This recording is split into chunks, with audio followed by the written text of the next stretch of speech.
Mas, aku sudah tidak tahan lagi, bisik Ayu. Suaranya pelan, namun kata-katanya menusuk lebih dalam dari belati. Kita sudah tidak sejalan lagi. Budi merasakan hatinya hancur berkeping-keping. Ia menyadari bahwa selama ini ia telah berkorban demi orang yang tidak pernah menghargai pengorbanan itu.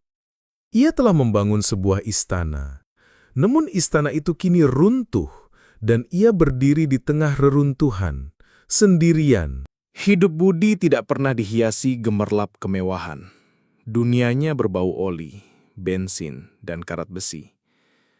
Jemari tangannya yang selalu menghitam lebih akrab dengan kunci pas dan obeng daripada pena.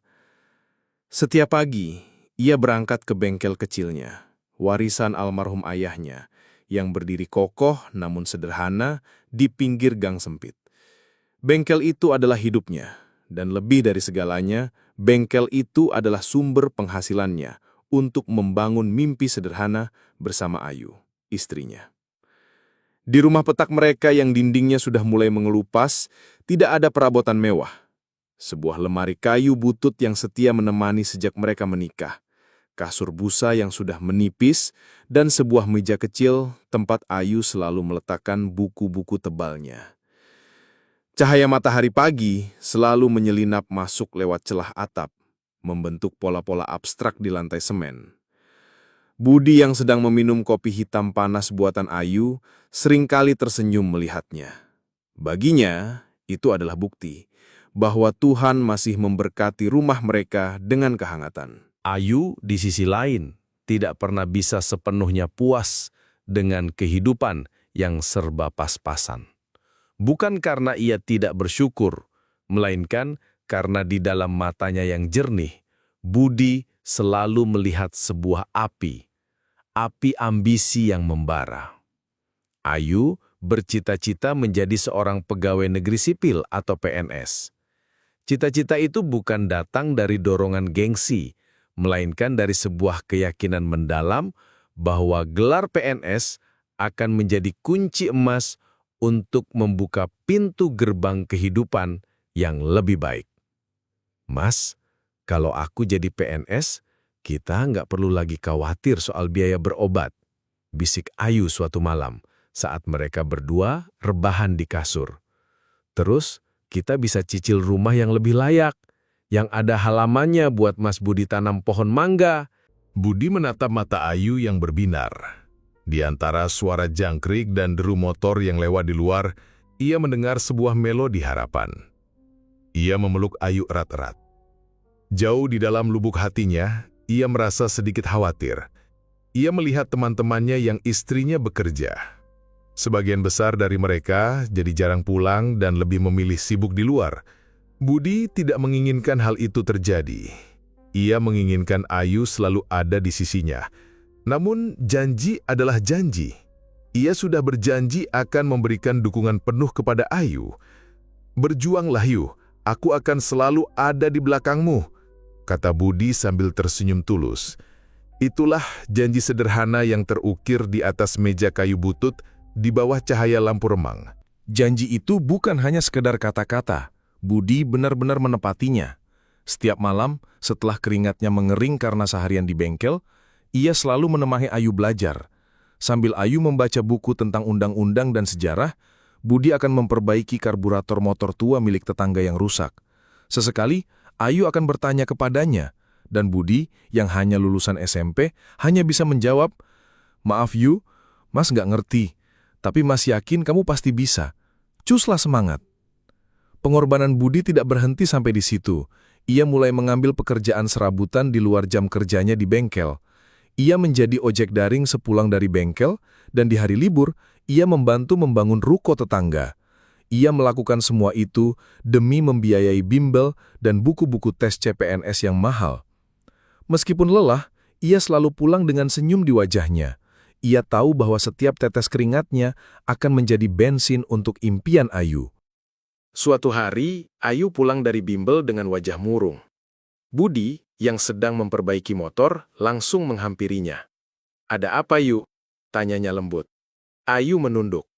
"Mas, biayanya terlalu mahal. Aku nggak mau Mas jadi repot." Budi terdiam sejenak. Ia mengerti kekhawatiran Ayu, namun ia tidak mau menyerah. Ia tahu bahwa ini adalah satu-satunya kesempatan Ayu. Ia memegang tangan Ayu dengan lembut. "Dengarkan Mas Yu, kita ini pasangan. Kita berjuang bersama. Jangan pernah berpikir bahwa Mas repot, karena Mas melakukannya dengan senang hati. Ini bukan beban, ini adalah investasi kita berdua untuk masa depan." Kata-kata Budi menyentuh hati Ayu. Ia memeluk suaminya erat-erat. Air matanya tumpah. "Mas, terima kasih," bisiknya. "Aku akan berjuang sekuat tenaga, demi kita." Melihat tekad Ayu, Budi semakin yakin bahwa semua pengorbanannya tidak akan sia-sia. Ia memandang motor tuanya, satu-satunya kendaraan yang ia miliki. Ia tahu bahwa motor itu adalah satu-satunya harapan untuk mendapatkan uang tunai yang banyak. Ia membelai motor itu dengan sayang, teringat saat ia dan Ayu sering berkeliling kota dengan motor itu. Namun ia tidak ragu, ia tahu bahwa impian Ayu jauh lebih penting. Malam itu, saat Ayu sudah terlelap, Budi duduk di depan meja kecil di ruang tamu. Ia membuka laci meja dan mengambil sebuah kertas usang, berisi janji yang pernah ia tulis untuk Ayu saat mereka menikah. "Akan selalu membahagiakanmu dan mendukung setiap impianmu." Itulah yang tertulis di atas kertas itu. Budi tersenyum, kemudian ia mengangguk mantap. Ia tahu janji itu tidak akan pernah ia ingkari, bahkan jika harus mengorbankan segalanya. Motor tua itu terparkir di sudut gang, tempat Budi biasa memarkirnya. Kali ini, ia tidak memperbaikinya.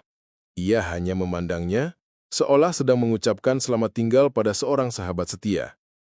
Motor itu, yang sudah menemaninya sejak masa muda, adalah saksi bisu dari banyak cerita. Kencan pertama dengan Ayu, perjalanan jauh ke kampung halaman, dan setiap tetes keringat yang jatuh dari tubuhnya saat mengangkut barang. Namun kini ia harus menjualnya. Dengan berat hati, Budi mengiklankan motornya di grup Facebook jual beli. Tidak butuh waktu lama, seorang pembeli datang. Budi hanya bisa menghela napas panjang saat uang tunai dari hasil penjualan motor itu berpindah tangan. Sebagian uang itu, ia masukkan ke dalam amplop coklat dan berikan kepada Ayu. "Ini untuk biaya bimbelmu, Yu," katanya. "Jangan khawatir soal transport, Mas bisa jalan kaki atau naik angkot." Ayu yang melihat uang hasil penjualan motor itu merasa sangat bersalah. Ia menangis, memeluk Budi erat-erat. "Mas, aku nggak tahu harus bilang apa. Kamu terlalu baik buat aku," bisiknya. Budi hanya tersenyum mengusap air mata Ayu. "Jangan menangis, Yu. Lakukan yang terbaik untuk kita," katanya meyakinkan. Sejak saat itu, Budi tidak hanya bekerja di bengkel. Setiap pulang, ia langsung mengambil tas berisi jaket, helm, dan ponsel, lalu pergi ke pangkalan ojek daring. Malam-malam yang seharusnya dihabiskan untuk istirahat, kini diisi dengan berkeliling kota, mengantar penumpang ke berbagai tempat. Dinginnya malam, teriknya matahari, dan bahayanya jalanan tidak ia rasakan. Ia hanya fokus mengumpulkan uang demi impian Ayu. Di hari libur, ia tak pernah beristirahat. Ia membantu membangun ruko tetangga. Tangannya yang sudah terbiasa dengan kunci pas, kini memegang palu dan semen. Bahunya yang kuat, kini memikul beban berat. Ia seringkali pulang dengan punggung yang pegal, tangan yang lecet, dan tubuh yang kotor. Namun, ia tidak pernah mengeluh. Setiap malam, saat ia merebahkan diri di samping Ayu yang sedang tidur, ia selalu tersenyum. Ia tahu semua pengorbanannya akan terbayar. Ayu, di sisi lain, tidak menyia-nyiakan pengorbanan Budi. Ia belajar dengan tekun, membaca buku-buku tebal, dan mengerjakan soal-soal latihan. Ia seringkali begadang sampai larut malam, ditemani Budi yang pulang larut dari pekerjaannya.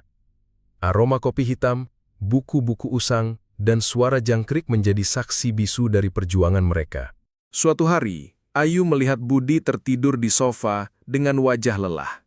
Ia melihat tangan Budi yang penuh lecet, dan ia merasa hatinya teriris. Ia menyelimuti Budi, lalu mencium keningnya dengan penuh kasih sayang. "Mas, aku berjanji, semua pengorbananmu tidak akan sia-sia, bisiknya. Aku akan buktikan bahwa kamu tidak salah memilihku. Mereka berdua percaya, semua ini adalah investasi untuk masa depan mereka bersama. Sebuah masa depan yang cerah, di mana Budi tidak perlu lagi bekerja keras dan Ayu bisa menjadi seorang PNS yang sukses. Mereka percaya, perjuangan ini akan berujung pada kebahagiaan. Hari pengumuman kelulusan tiba. Jantung Budi berdebar kencang, lebih kencang dari putaran mesin motor yang biasa ia tangani. Tangannya berkeringat dingin saat ia duduk di samping Ayu, yang matanya terpaku pada layar laptop. Suasana di rumah petak mereka terasa tegang. Hanya ada suara klik mouse dan deru nafas Ayu yang terdengar. Ayu mengetikkan nomor peserta dan kode verifikasi. Jari jemarinya gemetar, seolah-olah seluruh masa depan mereka bergantung pada satu klik terakhir. "Sudah, Mas. Sudah terbuka," bisik Ayu, suaranya tercekak. Budi mendekat, jantungnya berpacu. Ia menunduk, ikut menatap layar. Di sana, tertulis nama Ayu, dan sebuah keterangan yang membuat dunia mereka sejenak berhenti. Budi melihat Ayu terdiam, matanya mulai berkaca-kaca. Setetes air mata jatuh ke pipinya, lalu disusun oleh isakan kecil yang pilu. Budi mengira Ayu gagal. Ia merasa seluruh pengorbanan dan harapan mereka runtuh dalam sekejap. Dengan hati hancur, Budi memegang pundak Ayu, mencoba menghiburnya. "Tidak tak apa, Ayu. Tahun depan kita coba lagi," katanya, suaranya serak. Namun isakan Ayu berubah menjadi tangisan bahagia yang histeris. Ia menoleh, menatap Budi dengan mata merah dan senyum lebar. "Mas, aku lulus! Aku lulus! Aku jadi PNS!" teriak Ayu. Suaranya bergema di ruangan kecil itu. Budi tertegun. Detik berikutnya, ia langsung memeluk istrinya erat-erat. Air mata yang tadinya ia tahan, kini tumpah ruah. Mereka berdua menangis bukan karena sedih, melainkan karena kebahagiaan yang tak terlukiskan. Mereka bersujud syukur di lantai ruang tamu yang dingin, berterima kasih kepada Tuhan atas berkah yang diberikan. Malam itu, mereka merayakan kemenangan yang mereka anggap sebagai hasil perjuangan bersama. Mereka makan di warung sate langganan, tempat favorit mereka. Meskipun hanya sate dan nasi hangat, rasanya seperti makan malam paling mewah di dunia. Budi menatap Ayu yang sedang tersenyum bahagia. Ia merasa bangga, bukan hanya karena Ayu lulus, tetapi karena ia menjadi bagian dari keberhasilan istrinya. Ia teringat semua tetes keringat dan lecet di tangannya. Semua itu terasa lunas. Ayu menggenggam tangan Budi di bawah meja.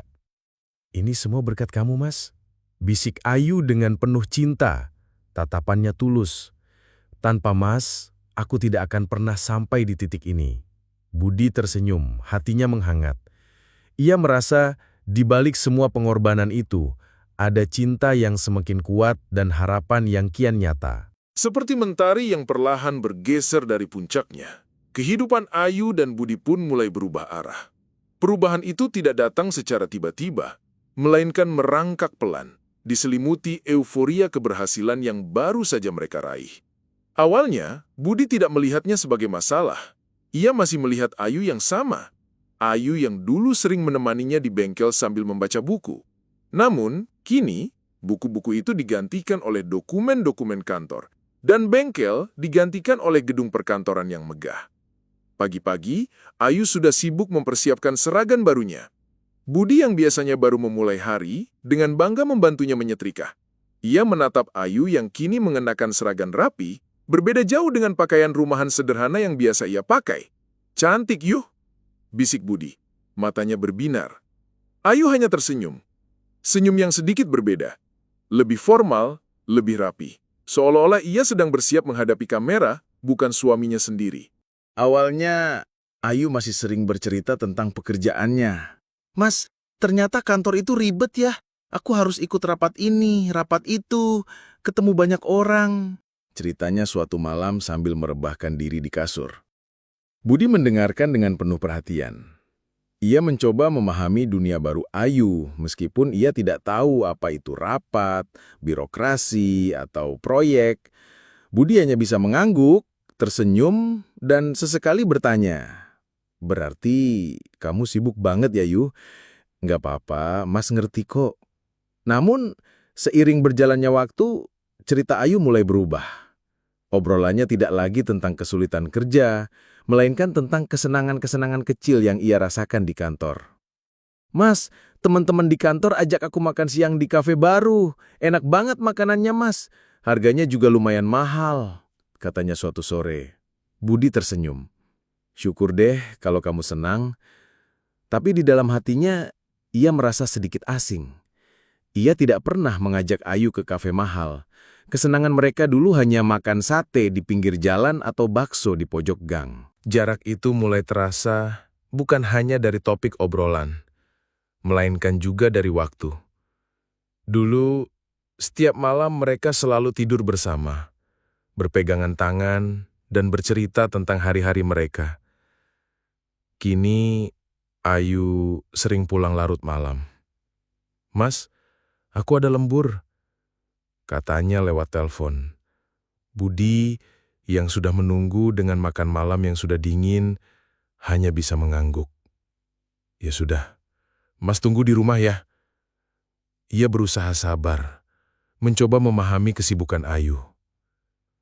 Namun, di balik kesabaran itu, ada sebuah kekhawatiran yang mulai merayap. Budi melihat Ayu semakin sering memegang ponselnya, senyum-senyum sendiri saat melihat pesan.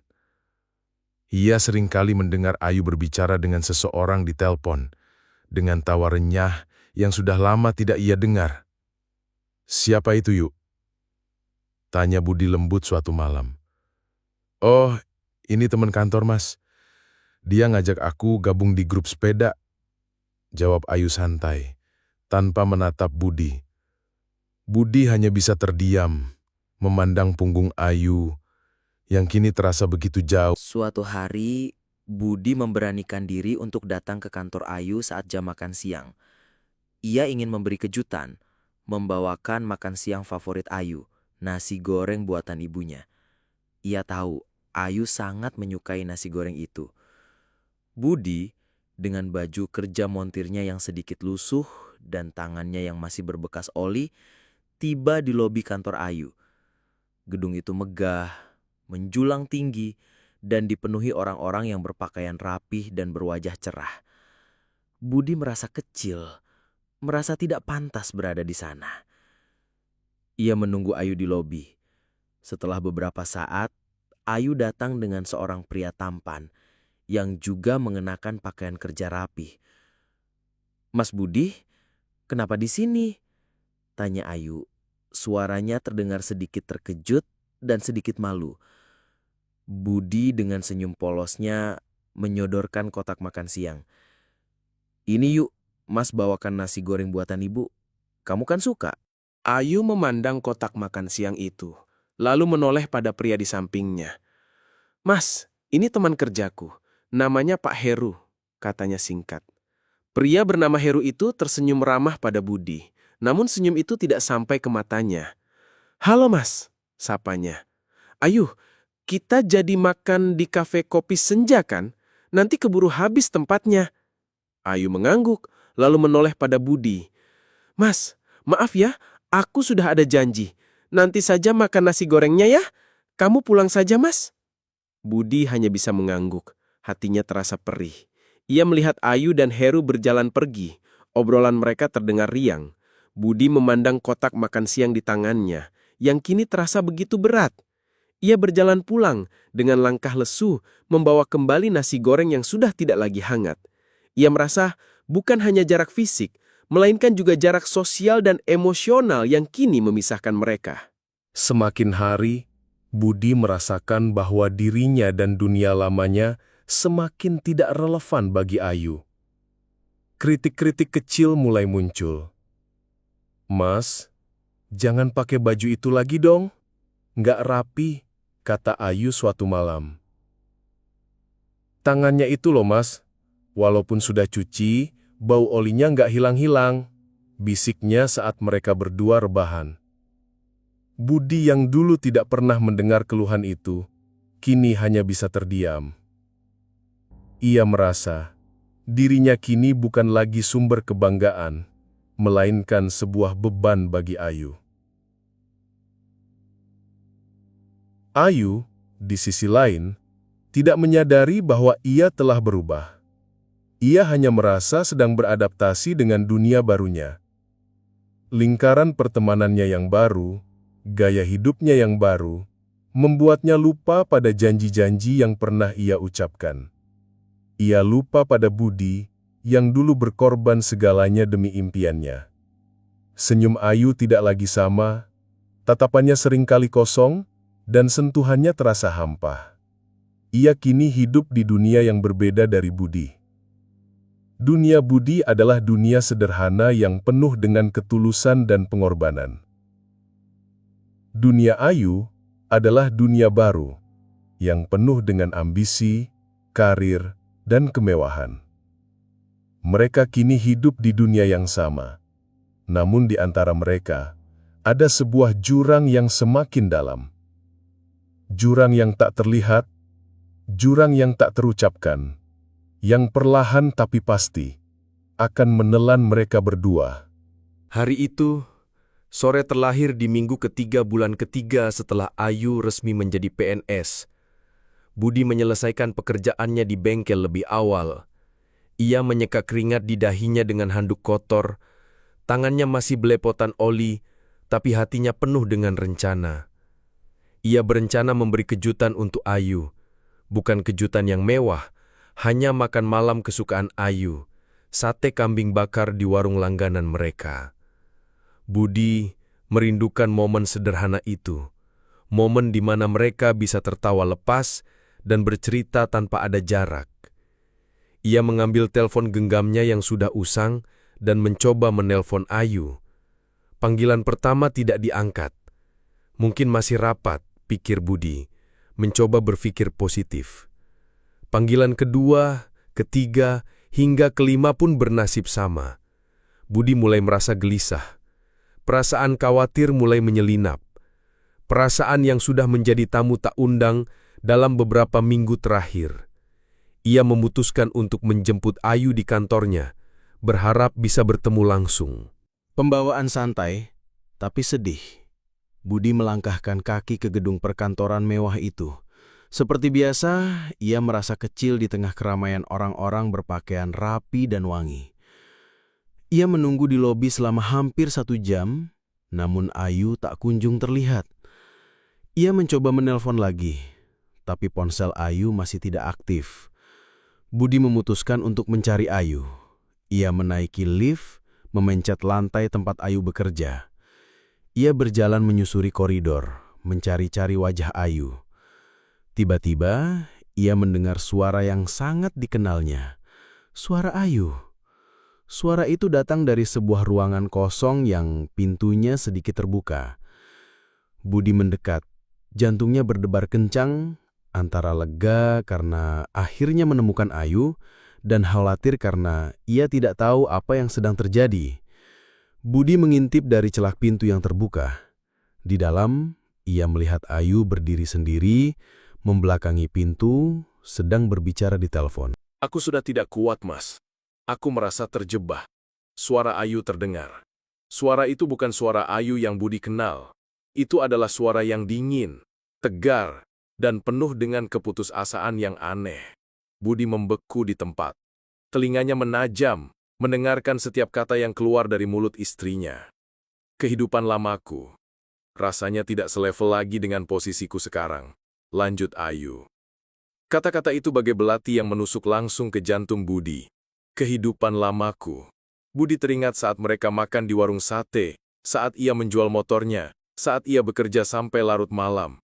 Apakah itu semua hanyalah kehidupan lama yang kini ingin Ayu tinggalkan? Aku sudah dapat pekerjaan yang jauh lebih baik, dan aku butuh pendamping yang sepadan. Ayu berkata lagi. Kata sepadan itu adalah pukulan telak. Budi tahu apa artinya itu. Itu artinya ia, Budi, sang montir dengan tangan belepotan oli, tidak lagi sepadan dengan Ayu, sang PNS yang kini hidup di dunia baru. Semua pengorbanan yang ia berikan, semua cinta yang ia tumpahkan, kini terasa tidak ada artinya. Ia merasa seperti pecundang, seperti sebuah benda usang yang sudah tidak lagi berguna. Budi merasakan kakinya lemas, tubuhnya terasa berat. Ia bersandar di dinding, mencoba menahan rasa sakit yang luar biasa. Ia ingin berteriak, ia ingin memeluk Ayu, ia ingin bertanya, "Apa yang salah, Yu? Apakah aku tidak cukup baik?" Namun, suaranya tercekat di tenggorokan. Ia hanya bisa terdiam, mematung, mendengarkan percakapan itu. Tak lama kemudian, Ayu menutup telepon. Ia membalikkan badan dan terkejut melihat Budi berdiri di ambang pintu. Tatakan mata Ayu, yang biasanya hangat dan penuh cinta, kini terlihat dingin, seolah-olah Budi adalah orang asing yang tak pernah ia kenal. "Ada apa, Mas?" tanya Ayu tanpa emosi. Budi, yang masih diliputi rasa sakit, tidak bisa menjawab. Ia hanya bisa menatap mata Ayu, mencari sisa-sisa cinta yang dulu pernah ada. Namun, ia tidak menemukan apapun. Yang ia temukan hanyalah kekosongan, jurang yang dalam yang kini memisahkan mereka. Dengan tangan gemetar, Budi merogoh saku jaketnya. Ia menemukan sebuah amplop putih. "Ini maksudnya apa, Yu?" tanya Budi. Suaranya bergetar. Ayu menatap amplop itu, lalu menatap Budi. Wajahnya yang biasanya lembut, kini terlihat tegang. Ia mengambil amplop itu, membukanya, dan melihat isinya. Itu adalah surat gugatan cerai yang sudah disiapkan Ayu. Budi tidak pernah tahu bahwa saat ia sedang berjuang mati-matian demi impian Ayu, Ayu juga sedang mempersiapkan surat cerai itu. Budi menatap Ayu dengan mata berkaca-kaca. Ia melihat Ayu yang kini bukan lagi Ayu yang ia cintai. Ayu kini adalah seorang PNS yang sibuk dengan karirnya, yang memiliki teman-teman baru, yang memiliki dunia baru. Ayu yang kini menatapnya dengan tatapan dingin, tanpa emosi, tanpa rasa bersalah. Dengan tangan gemetar, Budi merogoh saku jaketnya. Ia menemukan sebuah amplop putih. "Ini maksudnya apa, Yu?" tanya Budi. Suaranya bergetar. Ayu menatap amplop itu, lalu menatap Budi. Wajahnya yang biasanya lembut, kini terlihat tegang. Ia mengambil amplop itu, membukanya, dan melihat isinya. Itu adalah surat gugatan cerai yang sudah disiapkan Ayu. Budi tidak pernah tahu bahwa saat ia sedang berjuang mati-matian demi impian Ayu, Ayu juga sedang mempersiapkan surat cerai itu. Budi menatap Ayu dengan mata berkaca-kaca. Ia melihat Ayu yang kini bukan lagi Ayu yang ia cintai. Ayu kini adalah seorang PNS yang sibuk dengan karirnya, yang memiliki teman-teman baru, yang memiliki dunia baru. Ayu yang kini menatapnya dengan tatapan dingin, tanpa emosi, tanpa rasa bersalah. "Mas, aku sudah tidak tahan lagi," bisik Ayu. Suaranya pelan, namun kata-katanya menusuk lebih dalam dari belati. "Kita sudah tidak sejalan lagi." Budi merasakan hatinya hancur berkeping-keping. Ia menyadari bahwa selama ini ia telah berkorban demi orang yang tidak pernah menghargai pengorbanan itu. Ia telah membangun sebuah istana, namun istana itu kini runtuh dan ia berdiri di tengah reruntuhan, sendirian. Budi berdiri mematung di ambang pintu ruangan itu. Kata-kata, "Kita sudah tidak sejalan lagi," masih menggema di telinganya. Kalimat itu terasa lebih tajam daripada pecahan kaca, lebih dingin daripada es yang membekukan. Amplop putih berisi surat cerai yang kini ada di tangan Ayu, terasa seperti sebuah palu godam yang menghancurkan seluruh dunianya. Ia tidak bisa bergerak, tidak bisa bicara. Matanya hanya bisa menatap Ayu, istrinya, wanita yang ia perjuangkan dengan seluruh keringat dan air matanya. Namun, Ayu yang ia lihat sekarang bukanlah Ayu yang ia kenal. Ayu menatapnya tanpa emosi, Tatapan itu adalah tatapan seorang atasan kepada bawahan yang melakukan kesalahan, bukan tatapan seorang istri kepada suaminya. "Apa yang kamu mau sekarang, Mas?" tanyanya. Suaranya datar. "Semua sudah jelas kan?" "Yuh, apa yang salah?" tanya Budi. Suaranya serak. "Kenapa kamu melakukan ini? Aku tidak mengerti." Ayu menghela napas panjang, seolah-olah Budi adalah beban yang berat. "Aku sudah bilang, Mas, kita sudah tidak selevel lagi. Aku sudah mencoba, tapi aku tidak bisa. Aku punya karir, aku punya teman-teman baru, aku punya impian yang lebih besar. Dan kamu tetap sama." "Tetap sama?" Budi mengulang kata-kata itu, seolah tak percaya. "Aku tetap sama. Aku tetap Budi yang mencintaimu. Budi yang selalu mendukungmu. Budi yang berjuang mati-matian agar kamu bisa meraih impianmu." Ayu tidak menjawab. Ia hanya memandang Budi dengan tatapan yang semakin dingin. Ia merasa bahwa perdebatan ini tidak ada gunanya. Ia telah mengambil keputusannya. Ia telah memilih jalan lain, dan di jalan itu tidak ada tempat untuk Budi. Budi akhirnya menyerah. Ia tidak bisa lagi menahan air matanya. Ia membalikkan badan, berjalan pergi dengan langkah gontai. Ia berjalan keluar dari gedung perkantoran itu tanpa menoleh ke belakang. Ia meninggalkan Ayu, meninggalkan semua kenangan indah mereka, meninggalkan sebuah janji yang kini telah menjadi debu. Perjalanan pulang dari kantor Ayu ke rumah petak mereka terasa sangat jauh. Budi berjalan sendirian, menembus keramaian sore yang penuh tawa dan canda. Ia melihat pasangan-pasangan muda yang berjalan bergandengan tangan, ibu-ibu yang menggendong anak-anak mereka, dan para pekerja yang pulang dengan senyum di wajah. Budi merasa seperti orang asing di tengah keramaian itu. Hatinya hancur. Jiwanya kosong. Ia teringat saat-saat ia menjual motornya, motor tua kesayangannya. Motor itu adalah simbol dari pengorbanannya. Kini, pengorbanan itu terasa sangat sia-sia. Ia teringat saat ia menjadi ojek daring, bekerja sampai larut malam, hanya demi membiayai bimbel Ayu. Ia teringat saat ia membantu membangun ruko, dengan tangan yang lecet dan punggung yang pegal. Semua itu kini terasa seperti mimpi buruk. Mimpi buruk yang kini menjadi kenyataan. Ketika ia sampai di rumah itu terasa sangat kosong. Aroma masakan buatan Ayu, tawa mereka, suara Ayu yang membaca buku, semua itu kini hanya tinggal kenangan. Ia melihat meja kecil di ruang tamu, tempat Ayu biasa belajar. Ia melihat kasur busa yang sudah menipis, tempat mereka biasa berpelukan. Ia melihat foto pernikahan mereka yang masih setia terpajang di dinding. Budi mengambil foto itu, membelainya dengan lembut. Ia melihat senyum Ayu yang dulu begitu tulus, dan air matanya tumpah ruah. Proses perceraian itu berjalan cepat, secepat hilangnya janji-janji mereka. Ayu mengurus semuanya, Budi hanya bisa pasrah. Ia tidak punya kekuatan untuk melawan. Ia mencintai Ayu, dan ia tidak mau membuat Ayu lebih tertekan. Di ruang sidang yang dingin dan formal, Budi hanya bisa terdiam.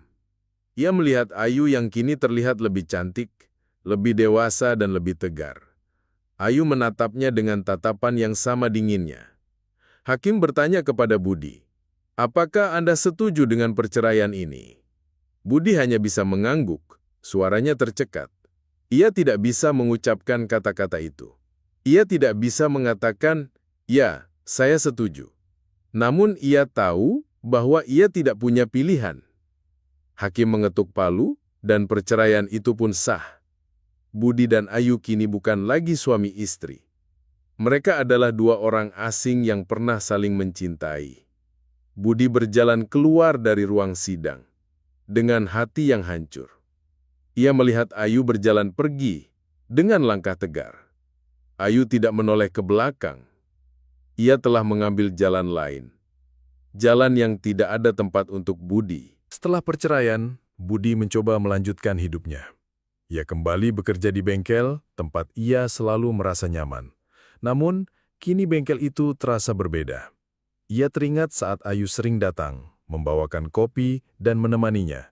Kini, ia hanya bekerja sendirian, ditemani oleh aroma oli dan karat besi. Setiap malam, ia pulang ke rumah petak mereka yang kini terasa sangat besar. Ia tidak lagi mendengar suara Ayu yang membaca buku. Ia tidak lagi bisa memeluk Ayu saat tidur. Ia hanya tidur sendirian, ditemani oleh kenangan. Budi mencoba melupakan Ayu. Ia mencoba menghapus semua kenangan indah mereka. Namun, ia tidak bisa. Kenangan itu terlalu kuat, terlalu berharga. Suatu hari, Budi melihat Ayu di televisi. Ayu kini menjadi seorang PNS yang sukses. Ia diwawancarai tentang karirnya, tentang keberhasilannya. Ayu tersenyum, senyum yang sama yang dulu ia lihat saat Ayu pertama kali pulang dengan kabar gembira. Budi menatap layar televisi, hatinya terasa perih. Ia merasa bahwa semua pengorbanannya tidak sia-sia. Ayu memang berhasil, Ayu memang meraih impiannya. Namun, ia juga merasa bahwa ia telah kehilangan segalanya. Perlahan-lahan, Budi mulai bangkit. Ia menyadari bahwa ia tidak bisa terus-menerus hidup dalam bayang-bayang masa lalu. Ia harus melangkah maju. Ia mulai memperbaiki dirinya. Ia mulai membaca buku. Ia mulai belajar hal-hal baru. Ia ingin menjadi pria yang lebih baik, bukan untuk Ayu, melainkan untuk dirinya sendiri. Ia mengambil foto pernikahan mereka, foto yang selalu ia pandangi setiap malam. Ia menatap senyum Ayu yang dulu begitu tulus. Dan ia tersenyum, bukan senyum sedih, melainkan senyum ikhlas. Ia menyadari bahwa cinta mereka memang pernah ada. Pengorbanannya memang tulus, dan semua itu tidak sia-sia. Pengorbanan itu telah membentuknya menjadi pria yang lebih kuat, lebih dewasa, dan lebih bijaksana. Budi mengambil foto itu, lalu memasukkannya ke dalam sebuah kotak. Ia tidak membuangnya, ia hanya menyimpannya. Kenangan itu akan selalu menjadi bagian dari dirinya. Namun, ia tidak akan lagi membiarkan kenangan itu menguasai hidupnya. Ia akan membuka lembaran baru dengan hati yang baru. Sore itu, Budi sedang memperbaiki sebuah motor tua. Tangannya belepotan oli, keringat membasahi dahinya. Namun, ia tersenyum. Senyum itu adalah senyum tulus. Senyum yang sudah lama hilang. Ia melihat matahari terbenam, cahayanya yang jingga menerangi bengkelnya. Budi merasa damai. Ia merasa bahwa ia kini utuh kembali. Ia teringat saat Ayu bertanya kepadanya, "Apakah semua cinta dan pengorbananku tidak ada artinya, Yu?" Budi kini tahu jawabannya. Cinta dan pengorbanannya memang berarti. Itu adalah bagian dari perjalanannya. Itu adalah bagian dari hidupnya. Dan meskipun kisahnya berakhir dengan perpisahan, ia tidak akan pernah menyesal. Karena dari perpisahan itu, ia belajar banyak hal. Ia belajar tentang arti cinta, arti pengorbanan, dan arti keikhlasan. Kisah Budi berakhir dengan ia yang duduk sendiri di bengkelnya, ditemani oleh motor-motor tua, aroma oli, dan senja yang indah. Ia tidak lagi merasa kosong. Ia tidak lagi merasa hancur. Ia kini merasa damai. Ia telah melepaskan Ayu, melepaskan masa lalunya, dan kini siap menyambut masa depan. Masa depan yang ia bangun dengan keringatnya sendiri.